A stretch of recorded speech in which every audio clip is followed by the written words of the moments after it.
Salam jumpa dengan Mojok di Pungta pada hari ke-21 bulan Januari 2023 pada peringatan wajib Santa Agnes Perawan dan Martir. Diambil dari Injil Markus bab 3 ayat 20 sampai 21. Renungan kita berjudul Workaholic atau pekerja keras. Nah, ini saya sekarang pakai peci dari Kalimantan. Mana peci Anda? Silahkan dikirimkan ke sini.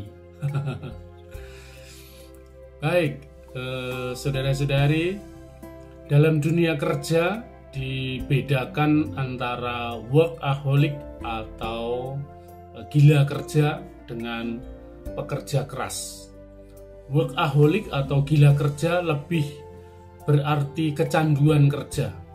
Pecandu kerja lebih menjurus ke hal negatif seperti pecandu obat, pecandu minuman, dan lain sebagainya. Sedang pekerja keras lebih cenderung bersifat positif. Seorang pecandu kerja cenderung tidak bisa mengontrol dirinya.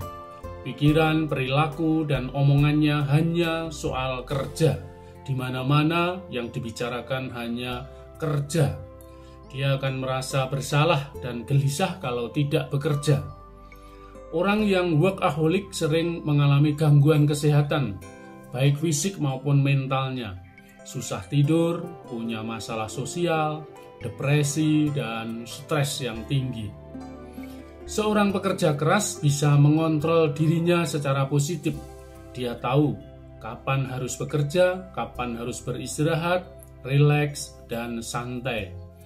Ia bisa serius bekerja keras dengan kualitas yang baik dan menikmati dengan sukacita sehingga tidak berdampak pada kesehatannya. Seorang workaholic cenderung punya masalah sosial karena waktunya habis untuk bekerja. Ia tidak punya waktu untuk bersosialisasi, bahkan untuk duduk ngobrol santai dengan keluarga sendiri. Tidak ada family time untuk makan bersama, merayakan ulang tahun anaknya, atau sekedar santai-santai di rumah ngobrol dengan istri, suami, dan lain sebagainya. Waktu spesial itu dikalahkan dengan urusan kerja. Saudara-saudari, apakah Yesus seorang workaholic? Ia melayani begitu banyak orang yang datang sehingga makan pun mereka tidak dapat.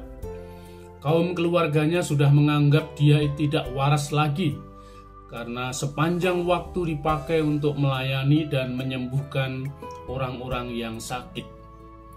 Mengapa keluarganya menganggap Yesus tidak waras lagi? Bisa jadi mereka khawatir akan hidup dan keselamatannya. Yesus membuat kelompok 12 orang yang terdiri dari mantan nelayan, mantan pemungut cukai,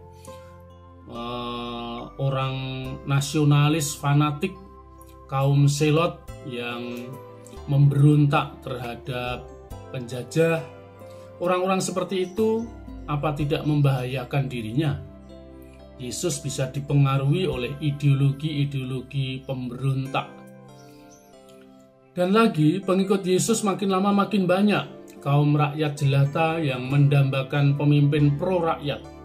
Sedangkan pemimpin Yahudi dipandang oleh mereka sebagai penindas rakyat dan penjilat penguasa. Mereka khawatir kalau dua kelompok itu dibenturkan. Pasti Yesus yang dituduh jadi provokatornya. Bisnis jadi tukang kayu di Nazaret yang sudah dirintis oleh Yusuf juga sudah cukup mapan bisa menghidupi keluarga. Mengapa harus ditinggalkan demi mengurusi orang-orang yang tidak jelas? Kaum marginal yang disingkiri oleh masyarakat. Apa itu pikiran seorang yang normal dan waras?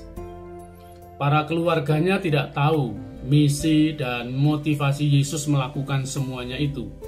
Mereka hanya memikirkan kepentingan keluarga sendiri. Mereka mengharap Yesus kembali ke rumah memikirkan kebutuhan keluarganya, tidak usah repot-repot memikirkan kepentingan orang lain. Kita tidak boleh menyimpulkan seperti kaum keluarganya itu. tetapi kita harus membaca bagian-bagian lain yang lebih luas. Dari perikop lain, Yesus bisa makan bersama dengan para muridnya dan para pemungut cukai. Mereka bisa bersenda gurau bersama. Yesus juga sering mencari tempat yang sunyi untuk berdoa kepada Bapanya. Ia punya me time dengan Bapanya dalam keheningan dan kesunyian. Yesus bukan seorang workaholic, tetapi dia seorang pekerja keras dengan visi, misi, dan motivasi yang jelas demi menghadirkan kerajaan kasih Allah di dunia. Dia sedang menjalankan perutusan Bapanya sampai tuntas. Siapkah kita mengikuti semangatnya sebagai pekerja keras yang tuntas melaksanakan kehendak Allah? Sekian, sampai jumpa, salam sehat. Jangan lupa happy, bahagia, berkah dalam.